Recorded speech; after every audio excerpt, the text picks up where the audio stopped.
Today we're going to escape from the city center, and I'm going to show you guys what it's like to go thrift store shopping in rural Japan. There's a lot to see, and you won't want to miss it. So let's get started. So the first store I'm going to today is actually not very far outside of the city, but as you can see there's already a lot of farmland in small neighborhoods.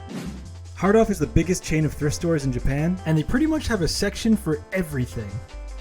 The first thing I noticed when walking in was just how much summer stuff they have set up. Specifically yukatas, which is a special type of clothing that you wear during the summer when you go to events like fireworks or street festivals. They were all super cheap and super cute too.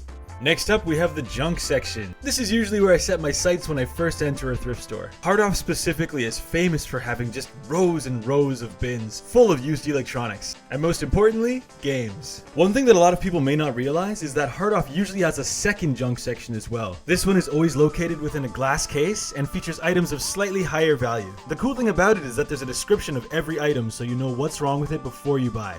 It's where I picked up this Game Boy Advance. The tag here says that the main problem is it doesn't turn on. Should be an easy fix for me. And beyond the junk section, there's always a healthy Hardoff helping of clean consoles and games as well. I can get lost in here for hours. These games just stack on top of each other. The prices of these games are not nearly as bad as their US counterparts, so you can usually leave with a pretty good score without breaking the bank. One section that I usually fail to visit, but I thought I would show it off for the sake of the video, is the toy section.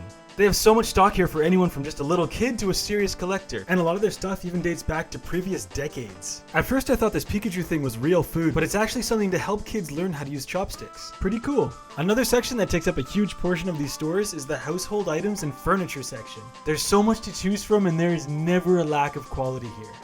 That does it for the first Hardoff, but the second one is just a short trip away. So let's go. Located just a little bit up the street, this location is a little bit smaller, but also in a busier location.